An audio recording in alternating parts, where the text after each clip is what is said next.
What's up guys, Zolly Effect here, back at it again, finally, with another 4K review. And for today's review, we got Bring Her Back by A24.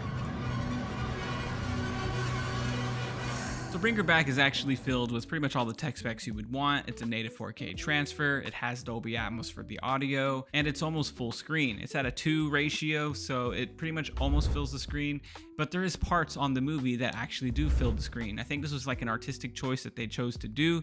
So you do have moments where I wouldn't say it's IMAX, but it is full screen and it looks really good. As for the special features, you do get one featurette, one commentary, some deleted scenes, and then you get something really creepy. It's like a little symbol, you know, it's like the Bring Her Back symbol that they use in the movie, but when you click on it, it actually shows the little sacrifice video that they created for the movie, and it was actually pretty creepy. When I clicked it on, I was like, oh my god, what is this? And it kind of creeped me out because it was like late at night while I'm recording the TV screen, and yeah, it definitely is a little creepy, but it's pretty cool that they provided it. Now, I didn't get to watch the featurette, but it's about 20 minutes and just goes over the making of the film. It has the 2 directors and it has some interviews from the actors as well, and it just goes over their experience on making the film Bring Her Back. So I wouldn't say it's chock full of special features, but they did add those, so it's kind of nice. But if I were to rate it on special features, I probably wouldn't give it a very high score, somewhere close to like a 5 out of 10, just because there's just not that much there to be excited about. Even though they're pretty high quality deleted scenes and featurettes,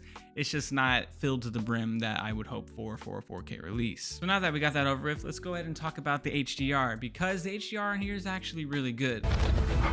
Beautiful. Now it's rocking an HDR10 and Dolby Vision transfer, so the colors do look really good. Now, this movie isn't really a super colorful movie, but I wouldn't say it's as dark as some horror movies. There is a touch of color in a lot of the scenes in this movie, and I think it adds a really nice punch. A lot of people wear sweaters that are real bright color, and it has just like this really cool teal look to it all, and it just looks really clean. When there is color, the colors do pop pretty vibrantly, and it just overall has this really nice watercolor color palette. It has like bright greens, teal blues, and just overall a really nice aesthetic to it. Everyone's wearing like a sweater that has a very bright color, like a neon orange and green, and I think it really takes advantage of the Dolby Vision. It makes these singular things pop. Another thing that pops on here is the blood. The blood is super bright red. It looks really good pushed against a blue and teal background, and it just comes across really bright, really clean, and I think the Dolby Vision on here rocks. The shadow detail in this movie is also impeccable. I would say you get some really good inky blacks. There isn't like a hint of noise. This movie is super crispy, but we'll get into that later when we talk about the resolution. There's actually a lot of day scenes in this movie as well, and those pop with super good highlights. They really take advantage of the nits on your TV if you have a high nit TV. It just all comes together as a very nice package. It's not overly bright where it singes your eyes and it's like, oh my god, this is too much nits,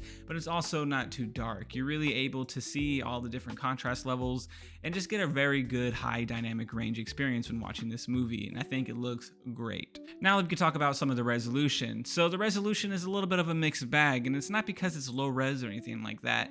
It's just that this movie was shot on a lens that has probably like an f1.4 aperture, and it is super buttery, has a lot of bokeh. They have a lot of close-up scenes where people are just talking, and you can tell that they just have a really shallow depth of field, and it does kind of take away from the clarity just a bit, but in my opinion, I think it just looks great. Just seeing how creamy everything looks, it just looks really beautiful with all the bokeh in the background, and I pretty much was blown away by this disc when it came to clarity. But now again, not everything's clear because it is such a shallow depth of field look, but I think what does come across, like in the texture of the clothing and people's faces especially, or even the gore scenes in this movie, are just exploding with detail, and it just looks amazing. I don't really have any problems with the resolution on this disc. It is a native 4K transfer, and you can tell. There's a specific scene where she's pushed up a piece of glass and there's like rain droplets coming down from it, and that part just looks super crystal clear. You can make out every single little inch of detail. I had my face like this close to the screen because I was just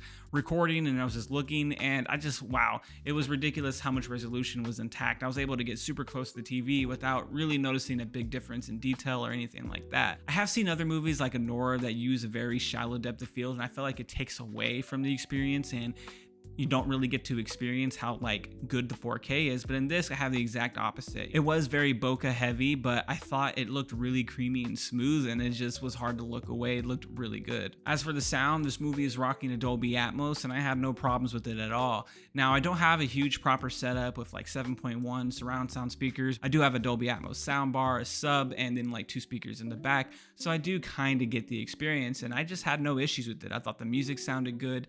The bass hit heavy when like it was supposed to. There's these parts where it has like underwater scenes, and you can kind of hear how the sound changes underwater, and I thought that sounded really good on the overall setup, and I just had no problems with it. A standout moment on this disc is probably anything with gore, because the audio on these parts, you can hear every little crack, every little piece of skin tear, and it just sounds nasty. I actually invited a few friends over to watch it, and they were literally squirming in their chairs just from the sound of it. And I specifically remember him telling me after the movie was over, he was like, oh my god, the sounds on those gory parts are just amazing. And I would have to agree with him. They did a pretty amazing job on any of those sound effects that are doing with the gore and like the self-mutilation parts of the movie. I would love to hear you guys' opinions if you guys have like a 7.1 surround sound system or something close to that, and how great this movie sounded, because I really didn't have issues. I thought it was a very good experience sound-wise. Now, to get into some of the packaging, I did take some B-roll shots, which I will probably show right about now, but this is the package. A24 drops another DigiPack, kind of flimsy cardboard feeling.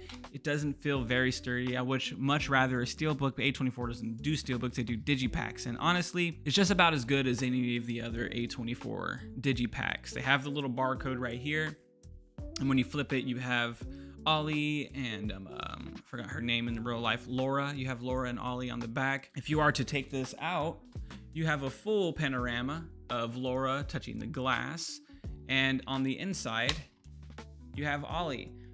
So I'll have some B-roll shots where you really get to see what that looks like. But honestly, for a digipack, I think it's really clean, really stylish, and it just looks really good. You know, you also get some of these cards on the inside, and overall it's pretty much what I expect from A24 release at this point.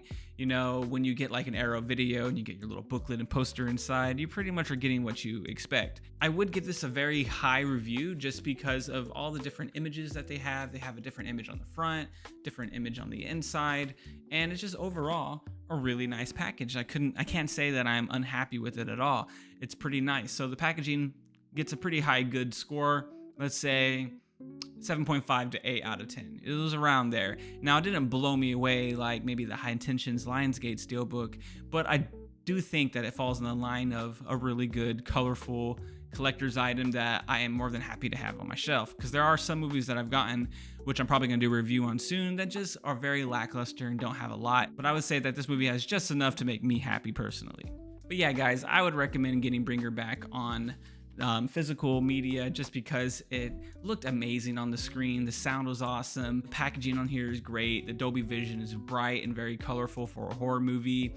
The resolution on here is super sharp, even though it has some shallow depth of field moments that don't come across soft, but actually come across really creamy and clean.